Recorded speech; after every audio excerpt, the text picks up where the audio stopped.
Hello friends, welcome to our channel English with S R Simar. आज मैं आपके सामने उस प्रश्न का हल लेकर आया हूं जो आप में से अधिकांश बच्चों के जहन में आया होगा। हम में से अधिकांश बच्चे ये समझ नहीं पाते हैं कि लैंग्वेज फर्स्ट के रूप में हिंदी रखूं या इंग्लिश रखूं, या लैंग्वेज सेकंड के रूप में हिंदी रखूं इंग्लिश रखूं, या फिर हिंदी और संस्कृत रखूं इंग्लिश को पूरा ही छोड़ दूं। इस तरह की दुविधाएं हमारे सामने आती है। तो मैं पहले बात करूंगा लेवल फर्स्ट वालों के लिए और उसके बाद बात करूंगा लेवल सेकंड वालों के लिए।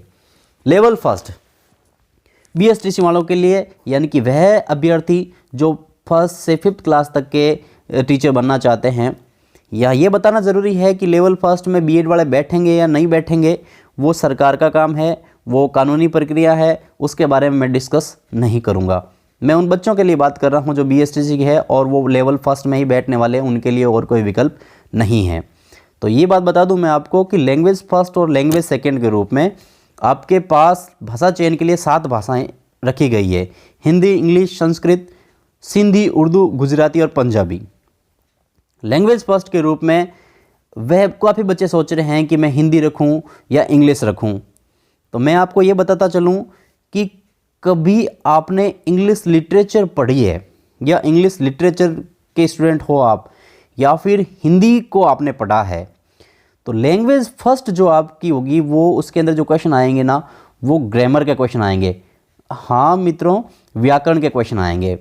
अगर आप लैंग्वेज फर्स्ट के रूप में हिंदी रखो या इंग्लिश, अगर आपकी हिंदी ग्रामर पे बहुत अच्छी पकड़ है तो हिंदी रखें, इंग्लिश ग्रामर पे बहुत अच्छी पकड़ है तो फिर इंग्लिश रखें। अब ये भी जानना ज़रूरी है कि अगर आपने लैंग्वेज फर्स्ट अगर ग्रामर की रख ली है तो फिर जो लैंग्वेज सेकंड आप लेने वाले हो वो लेने वाले हो आप फिर लिटरेचर, यानी कि उसमें जो पार्ट आएगा वो साहित्य का आएगा। अब दोनों में आप एक लैंग्वेज नहीं ले सकते, एक हिंदी और एक इंग्लिश आपको लेनी पड़ेगी, या हिंदी या इंग्लिश की जगह संस्कृत भी आप ले सकते हैं। अब आप इंग्लिश लिटरेचर मान लीजिए आप सेकेंड लैंग्वेज में लेते हैं, तो क्या आपको इंग्लिश लिटरेचर, इंग्लिश पोइट वगैरह उनके बारे में पूछा जाएगा कि विलियम शेक्सपियर कौन था, वर्ड्सवर्थ कौन था, जॉन डन कौन था, मिल्टन कौन था? नहीं, ऐसा नहीं है। लिटरेचर को देख करके डरे ना। लैंग्वेज सेकंड के रूप में अगर आपकी इंग्लिश रहती है, तो पहले बता दूं लैंग्वेज फर्स्ट के रूप में हिंदी रहती है तो आपको क्या अध्ययन करना पड़ेगा। जैसे व्याकरण मैंने पहले ही बताया है, शब्द ज्ञान है, तत्सम, तद्भव, देशज, विदेशी शब्द है, विलोम शब्द है, पर्यायवाची है, विलोम है, एकार्थी शब्द है, उपसर्ग, प्रत्यय, संधि, समास है, संज्ञा, सर्वनाम, विशेषण, यही तो होता है व्याकरण के अंदर। अच्छा, जैसे मान लो वचन है, काल, लिंग वगैरह, वाक्य रचना, वाक्य कौन प्रकार, कितने प्रकार के होते हैं, मुहावरे, लोकोक्तियाँ हैं, मतलब जो हिंदी भाषा की शिक्षण विधियाँ वगैरह उसके बारे में, और भाषा शिक्षण मूल्यांकन कैसे होता है, ये सारी चीज़ें, सतत और व्यापक मूल्यांकन जैसे सीसी बोलते हैं, कंटिन्यूअस एंड कॉम्प्रिहेंशन, इवैल्यूएशन, तो रिमेडियल टीचिंग क्या है, उसके बारे में आपको लैंग्वेज फर्स्ट के रूप में क्वेश्चन पूछे जाएंगे। तो लैंग्वेज फर्स्ट आप हिंदी रखें, मेरा सुझाव है आपसे, क्योंकि अपनी मातृभाषा है और बचपन से इसको पढ़ते आए हैं और हिंदी की व्याकरण भी हमने काफ़ी गहराई से समझ रखी है, तो हमारे लिए आसान रहने वाली लैंग्वेज फर्स्ट हिंदी। तो मेरा सुझाव है आपसे कि आपकी मातृभाषा हिंदी है तो आप हिंदी को जो है फर्स्ट लैंग्वेज के रूप में रखें। अब बात करता हूँ लैंग्वेज सेकंड, इंग्लिश रखें या संस्कृत। यहाँ बच्चों को सबसे ज़्यादा दुविधा होती है। आप में से अधिकतर बच्चे सोच रहे होंगे कि संस्कृत ले लूँ, संस्कृत हिंदी जैसी ही दिखती है, लेकिन मैं आपको कह देना चाहता हूँ, क्या संस्कृत को आपने संस्कृत साहित्य का अध्ययन किया है या संस्कृत की आप गहराई से जानकारी रखते हैं? अगर आपकी संस्कृत में बहुत अच्छी पकड़ है तब आप संस्कृत लीजिए, और अगर पकड़ नहीं है तो नए सिरे से इस जो है नुस्खे को ना आजमाएं, आप इंग्लिश में ट्राई करें। अब मैं आपको किस बेस पे कह रहा हूँ ये बात, मैं इसलिए कह रहा हूँ कि लिंकिंग डिवाइसेस, जैसे इसमें सिलेबस की अगर बात करते हैं, सब्जेक्ट वर्ब कॉन्कॉर्ड या सब्जेक्ट वर्ब एग्रीमेंट है, कर्ता का जो है क्रिया के साथ जो संबंध कहलाता है वो सब्जेक्ट वर्ब एग्रीमेंट कहलाता है। एक वचन करता है तो एक वचन क्रिया है, ये सारी चीज़ें। अच्छा, इसके अंदर साहित्यिक पार्ट के अंदर लिंकिंग डिवाइसेस है, जैसे मान लो देयरफॉर है, बिकॉज, नेवरदलेस वगैरह, ये जो मतलब अपन किसी 2 सेंटेंसेस को या 2 क्लोज को जोड़ने का काम करते हैं, लिंकिंग डिवाइसेस है। सब्जेक्ट वर्ब कॉन्कर्ड है।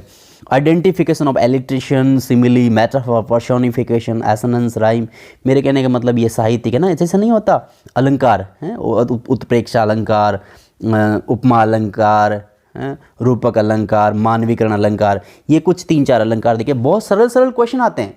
लगता है आपको, मैं आपसे ये वादा करता हूँ कि आप अगर मेरा सुझाव मानते हैं तो आपको बीच में नहीं छोड़ूंगा। मैं सारा टॉपिक जो है आपको English with SR Simar YouTube channel के अंदर पूरा आपको कंटेंट डालूंगा और बाकायदा जो है पूरी तरह से आपको बहुत गहराई से समझ में आएगा। मैं इस बात का जो है आपको आश्वासन दे सकता हूँ। आपको यकीन नहीं आए तो आप इस चैनल के प्लेलिस्ट में जाओ, इंग्लिश विद SR सिमार में प्लेलिस्ट में जा करके फोनेटिक ट्रांसक्रिप्शन के मैंने वीडियोज़ अपलोड किए हैं, एक बार उस वीडियो को ध्यान से देख लीजिए। तो ये जो फोनेटिक ट्रांसक्रिप्शन का ये टॉपिक जो है वो आपके लिए बहुत नया हो सकता है, लेकिन आप जब उस वीडियो को देखोगे तो पहली बार में ही उस टॉपिक को आप अच्छे से समझ लोगे, जिसके 5-6 क्वेश्चन इसमें से आने वाले हैं। अब बात करते हैं मॉडल ऑक्सिलरी जो है कैन, कुड, में, माइट, मस्ट, शुड वगैरह, ये अपन बचपन से पढ़ते आए हैं तो ये अपन कर लेंगे। फ्रेजल वर्ब्स एंड इडियम्स है, फ्रेजल वर्ब जो होती है वर्ब के साथ जो है प्रीपोजिशन जुड़ने से उसका अर्थ चेंज हो जाता है। जैसे कैरी एन ले जाना, कैरी ऑन यानी जारी रखना, इस तरह से पुट एन रखना, लेकिन पुट ऑन यानी पहनना। तो जो प्रीपोजिशन के साथ वर्ब के साथ प्रीपोजिशन जुड़ जाते हैं तो फ्रेजल वर्ब बन जाती है। इडियम्स है, मुहावरे वगैरह है। लिटरेरी टर्म्स के अंदर एलजी है, सोनेट है, शॉर्ट स्टोरी है, ड्रामा है, ये सारी चीज़ें जो है मैं आपको उपलब्ध करवा दूंगा। कंटेंट इसका basic knowledge of English sound and their phonetic transcription मैंने आपको बताया था कि मेरे चैनल के ऊपर इसका वीडियो मिल जाएगा आपको।